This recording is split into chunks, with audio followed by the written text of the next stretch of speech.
ई शिक्षण कार्य में सभी भैया बहनों का स्वागत।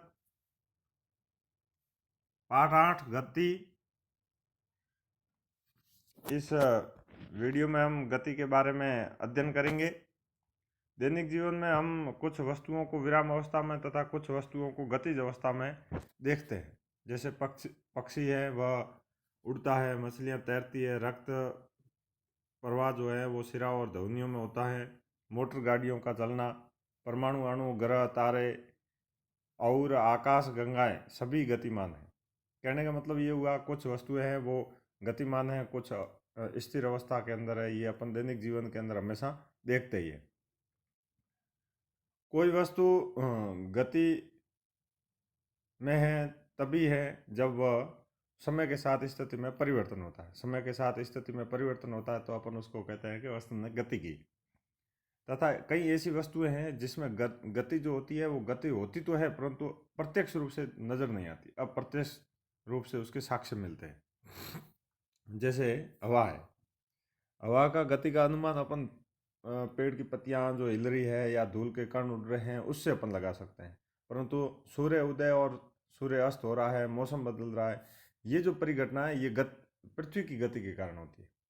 तो पृथ्वी की गति होती है परंतु अपन को प्रत्यक्ष रूप से दिखाई नहीं देती है, तो उसको अपन अप्रत्यक्ष रूप से अनुभव कर सकते हैं। सूर्य उदय होना, अस्त होना और मौसम का बदलना, इन घटनाओं के द्वारा अपन ये समझ सकते हैं कि पृथ्वी में भी गति होती है।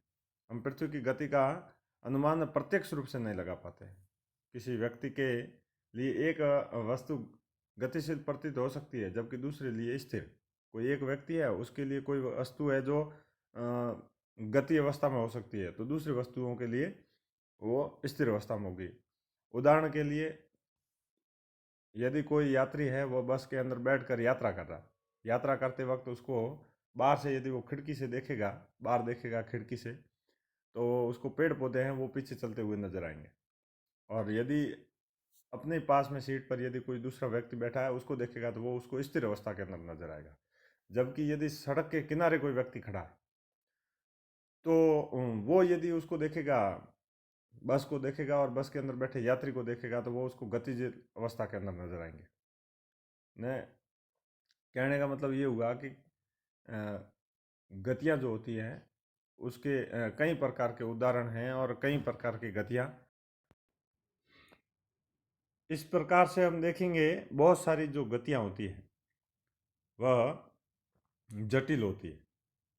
जो अपन ने अभी पृथ्वी का उदाहरण समझा या बस के यात्री का उदाहरण समझा, ये जो गतियाँ होती है ये जटिल गतियाँ होती है। कुछ वस्तुएं सीधी रेखा में तथा कुछ है जो वर्तीय पथ पर गति करती है, कुछ घूर्णन और कुछ कंपन करती है। तो ऐसी भी गतियाँ, ऐसी भी स्थिति हो सकती है जिसमें ये क्रिया साथ साथ हो। गति, हम किसी वस्तु की स्थिति को एक निर्देशन बिंदु निर्धारित कर कर व्यक्त करते हैं। गति, वस्तु में गति हो रही है, वह समय के साथ उसकी स्थिति में परिवर्तन होगा तो पता चलेगा कि वो वस्तु गति कर रही है। परंतु अपन एक बिंदु है वो एक निश्चित बिंदु तय कर लेंगे, उसको निर्देशन बिंदु कहेंगे या मूल बिंदु कहेंगे, और उसके सापेक्ष में गति को या स्थिति को देखेंगे। जैसे एक गांव है, उस गांव के अंदर कोई रेलवे स्टेशन है। उस रेलवे स्टेशन को अपन ने क्या मान लिया? निर्देशन बिंदु मान लिया है ना, मूल बिंदु मान लिया। अब जो भी वस्तु की अपन स्थिति है वो अपन उस रेलवे स्टेशन के चारों ओर बता सकते हैं। जैसे स्कूल है, उसी गांव में स्कूल है, तो स्कूल को यदि बताना है तो अपन क्या बोलेंगे? ये उत्तर, पहले देखेंगे कि भाई वो स्कूल कौन सी दिशा के अंदर है, फिर वो कहाँ कितनी दूरी है रेलवे स्टेशन से। जैसे रेलवे स्टेशन से स्कूल जो है वो उत्तर दिशा में है और 2 किलोमीटर दूरी पर स्थित है, तो अपन उसको बताएंगे कैसे कि रेलवे स्टेशन से उत्तर दिशा में 2 किलोमीटर पर स्कूल है। तो स्कूल है वह स्थिति होगी वस्तु की, और 2 किलोमीटर है ये दूरी हो गई, और रेलवे स्टेशन जो है वो निर्देशन बिंदु हो गया। इस प्रकार से हम वस्तु की स्थिति बताने के लिए एक निर्देशन बिंदु लेते हैं जिसको मूल बिंदु कहते हैं। सरल रेखीय गति, गति का सबसे साधारण प्रकार जो है वो सरल रेखीय गति है। कैसे करते हैं कि इसको समझने के लिए एक उदाहरण लेंगे। उदाहरण में क्या करेंगे,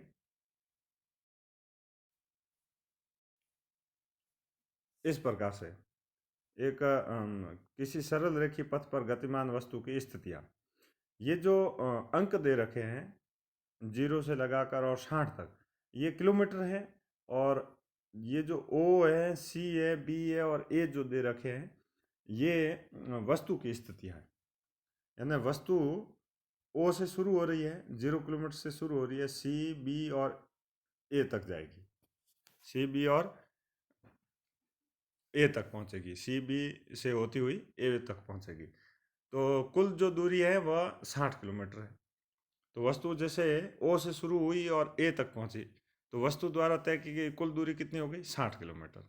और वापस ए से और ओ तक आ जाएगी, तो उसके वस्तु द्वारा तय की गई दूरी कितनी हो गई, ए से ओ 60 किलोमीटर। कुल दूरी कितनी हो गई, 120 किलोमीटर। परंतु यदि वस्तु ओ से शुरू होती है, ए तक पहुंचती है और ए से वापस जाकर और बी पर रुक जाती है, तो उसकी कुल दूरी कितनी हो गई, तो ए ओ तो हो गई 60 किलोमीटर। ए बी कितनी हो गई, तो ए बी कितनी हो गई कि ए बी को यदि ज्ञात करना है, तो ओ ए में से ओ बी घटा दो। तो ओ ए कितना है, 60, और ओ बी कितना है, 35।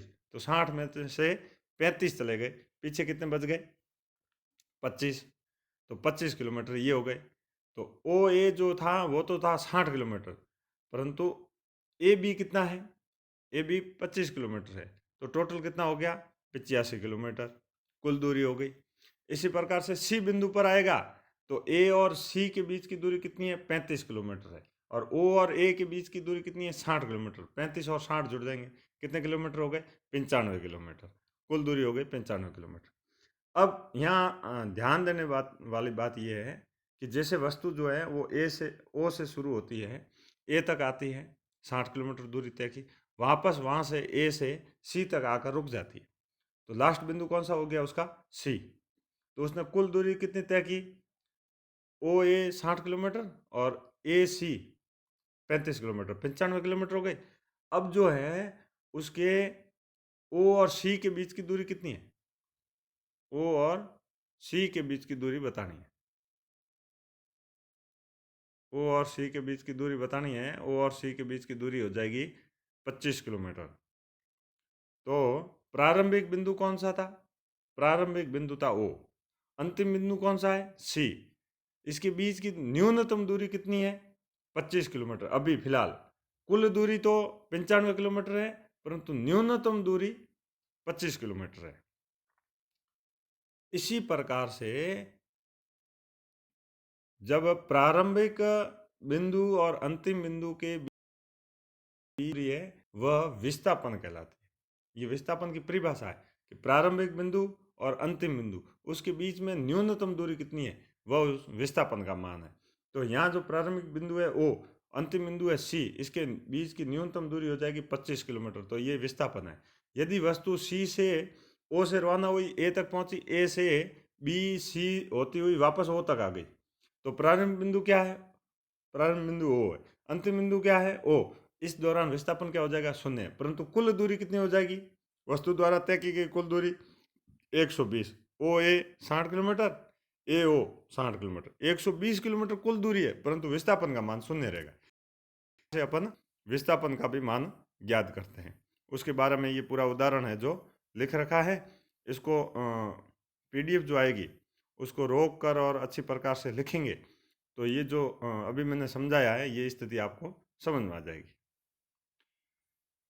फिर जो है दो विभिन्न भौतिक राशियां जो होती है, दूरी और विस्थापन का प्रयोग वस्तु की पूरी गति प्रक्रिया को व्यक्त करने में तथा दिए गए समय में वस्तु की प्रारंभिक स्थिति के सापेक्ष अंतिम स्थिति ज्ञात करने में किया जाता है। दूरी और विस्थापन का प्रयोग जो है वो अपन वस्तु की प्रारंभिक बिंदु क्या था, अंतिम बिंदु क्या था, उसको यदि नापना है तो दूरी और विस्थापन का प्रयोग किया जाता है। एक समान गति और असमान गति। एक वस्तु एक सीधी रेखा में चल रही है, माना पहले सेकंड में वो 50 मीटर दूरी तय करती है, दूसरे सेकंड में भी वो 50 करती है। इस प्रकार से 50-50 प्रत्येक सेकंड के अंदर 50 मीटर दूरी तय करती है। तो इस स्थिति में प्रत्येक वस्तु